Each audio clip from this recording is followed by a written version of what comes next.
Well, Harmy, Mark Wood has been ruled out of the second test due to a knee injury. Who comes in? Who replaces him? Do they go with Matt Potts, Josh Tongue, Shoaib Bashir, or Will Jacks? And the Australians are talking about leaving out Nathan Lyon. It caused a bit of a backlash. They said, he's got a great record at the Gabba. Spin bowlers enjoy the bounce at the Gabba. And so, the last time England played a pink ball test was in Adelaide. Joe Root, David Milan, and Ollie Robinson ended up bowling some spin. So, I don't know. I mean, you might think it's straightforward. I've got this funny feeling that they might be thinking about Will Jacks. Yeah, I think that I've got it written down here. I've got Jacks in my team. I think Jacks might play. I think he gives you a little bit more. Not that you want to strengthen the batting off the back of being blown away on in second innings, but if you're going to need a little bit of spin, you might as well go Jacks because he gives you a lot of batting. He gives you a lot of fielding, a lot of batting, and a little bit of spin. Is Jacks' spin bowling as good as somebody like Joe Root's? Probably on par, similar. So I'd be tempted if it comes to the spin department, then I'd go with Jacks. You got Potts and Tongue, two different types of bowlers. Do you need Potts? Because if he doesn't, we'll use the new ball. So if Potts doesn't use the new Kookaburra ball, is there any point playing him? Because you're better off playing Tongue, who probably doesn't need the brand new ball. And what I mean by that is you've got Atkinson and Archer, who are going to open the bowling and bowl the brand new ball. So these are the things that I'd be thinking of. I'd be tempted to leave Atkinson out and play Jacks, Cars, Potts, and Archer as an attack. And then you give Potts a new ball. You've got a bit of Cars to come behind him. You've got Stokes, then you've got you've got Jacks as well. But I think if England are going to go down the route of playing Atkinson as well, because look, he started very well in the first innings, and then it was tough for everybody in the second innings. And you want to give him another chance, you give Gus a chance. So if Atkinson plays, I think you've got to go with Tongue, because then you will have somebody that can bowl at the tail and somebody that can bowl with the ball 12 overs old as opposed to brand new. So these are the conundrums that I think I'd be thinking of if I was trying to pick this team. Because if Atkinson plays, there's no point picking Potts because he's a newish ball bowler. And I think I'd rather have a big fast bowler who can knock a tail over in Josh Tongue if I've got Atkinson bowling with Archer at the top. So as well as Cost. So they're the conundrums from selection point of view. I'd personally go with playing, Will Jackson. I feel as though I possibly need a little bit of change of direction.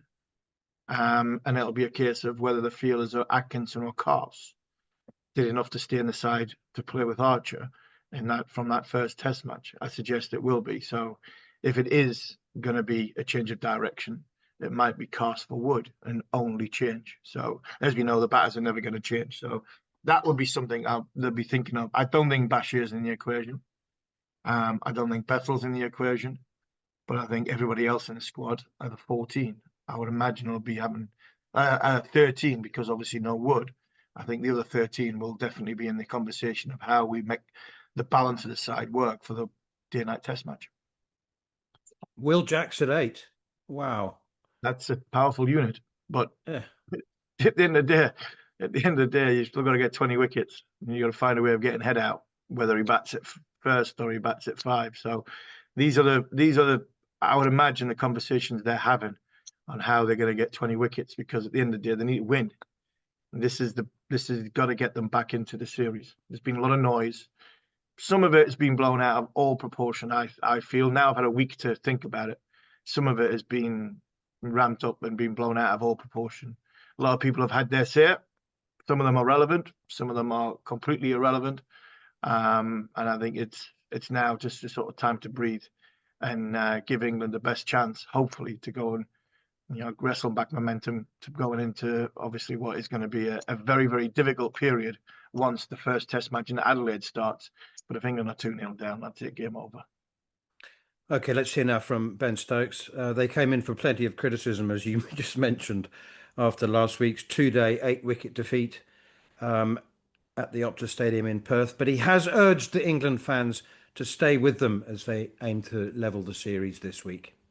This is results-based job that we're in. We love our fans. We know we've got an incredible fan base who come out here and support us, and they want to see us win. We want to win. We're absolutely desperate. They're absolutely desperate. So, in terms of that wavelength, we're all on the same wavelength. But we know that there'll be a lot of disappointed fans in England after that first defeat. But it's a 5-game series. We've got 4 games to go. We've lost the first one.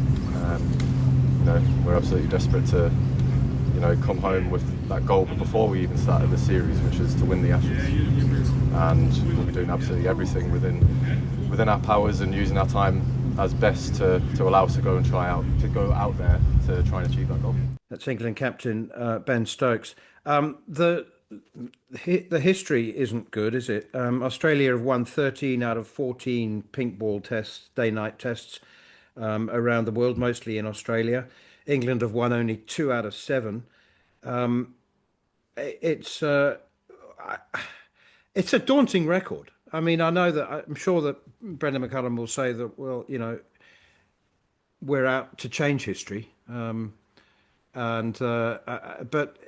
Mitchell Stark's got something like 80 wickets at 14 or something with the pink ball. Why are they so good at day-night cricket? I just think they've got, the qualities that they have, they've got a bowling attack. It's not just day-night cricket. I think it's in all cricket, but I think in the day-night one, Mitchell Stark comes into his own even more. I think his movement of that pink ball, especially early in a batter's innings, is very, very difficult for batters to start. I think, yes, you can rewrite history, yes, and everything that goes with it, the noise that's coming round. It's going to be a difficult task. There's no getting away from that. But we knew that before, we left home. I know Joe Root's had his say saying he doesn't think there should be a day-night Ashes test match. I'm with him. I don't think we need that day-night test match. A lot of the day-night test matches is to sort of, I think, revive a lot of test cricket in other series against everybody other than Australia, Pakistan, and England. But it is here, and there's nothing that can, there's no getting away from it. England, at this minute in time, have got to go back to the basic rule of the game of cricket and doing the patience thing, the simple things well for long enough. At this moment in time, they're not doing the simple thing well enough. And I think what will happen in the day and night game, if they don't do the simple thing and the basic thing well at the start, they'll get blown away because there is more movement when you first go out to bat than there would be at Optus. Definitely more movement than you'd get at Melbourne, Sydney, or Adelaide. So these are the challenges that what day and night cricket give you. Listening to Ben Stokes, he's had his say this week about England. You don't mind. I struggle with what he said. I really struggle with what he said because and it's not going against, going against the captain's words for the sake of it and trying to make a headline. But he said, I don't mind being called rubbish, but don't call us arrogant. I mean, I would mind us calling us rubbish. I really would. I would take offence to it. But the simple fact is, these lads aren't rubbish. They're the best cricketers that are playing in England. You've got Ben Stokes, the best all-rounder that England have had for a long, long time when he finishes his career. Joe Root, when he finishes his career, the best player that's ever played the game for England. Harry Brook, at this moment in time, by the time he finishes his career, could be anything he wants to be. Archer Wood, barring injuries, they would walk into any England team in the last 30 or 40 years. These aren't rubbish. I mean, they're not. They're good cricketers. The arrogant side, I would say, they are. And I don't think he can dispute that. But I think you need arrogance to play top-level sport. You need to be able to push your chest out and believe you're the best that you are. And if arrogance is not the right word, I think learning from your mistakes, what is the word? Because the simple mistakes that England are making, they're making time after time after time. Now, if that's not arrogance, it's a different word, and that's what we need to accuse them of. but they need arrogance to be the best versions of themselves in a big stadium and the spotlight that they're in. You need arrogance to be a top cricketer. As a team, they've got a bit of swagger. Don't mind that. But you can't keep making the same mistake, because that's stupidity. And I think that's what I think a lot of people's criticism have been thrown towards this England team. Has it been blown out of proportion? Of course it has. It's been magnified and it's massive. But they're going to have to do it quickly, because if they feel as though going into the next test match, it's going to get easier than what it was in Perth. Nah, it's going to get harder, because these conditions are going to be really, really difficult for players to start their innings. And that seems to be the issue with the England team. First 20 balls is the hardest thing for anybody to face in test match cricket. And it just seems as though this England team want to play their shots in them first 20 balls. And that's what's, constantly making the same mistake and them getting out in what looks, silly way. Okay, just three things to say there. Ben Stokes looked shell-shocked and sounded shell-shocked, genuinely, after Perth, and did for a couple of days. He seems to have completely regathered himself now. And, that's really important. I mean, you said that you were concerned that the effect it would have on the rest of the team when he's such a strong leader, and he's completely regathered himself. The second thing is that, just as you hoped he would, he was completely contrite and apologetic about using the word has-beens. And he said, it was a terrible, terrible word. I should never have used it. I'll be one soon enough. And the third thing is, Harmy, a friend of mine, one of my oldest mates, went on a trip of a lifetime to Perth, and he's absolutely filthy. He sent me pictures of museums and pictures of him on the ferry to Rottnest Island, and he was absolutely bitter. But he also sent me photographs of Stokes and Root posing with England supporters, both in Perth and in Brisbane. And there was one particular one. There's obviously a couple of lads who'd had a bit of a lagery lunch, and you know how annoying it can be. Yeah. I mean, you still avoid those people now these days, and there they were, Root and Stokes, posing with them and having a chat and not being aloof, and I just that said an awful lot. That said a lot to me. And that, for me, Manners, is why, if it's not, that's why they've got to have arrogance as players. They've got to have arrogance as sportsmen and women. You've got to have it the top level career. But I've said many times, haven't I, on this series, to you, on this show, and to you and to many other people, these are the best ambassadors that we've had for a long time in English cricket.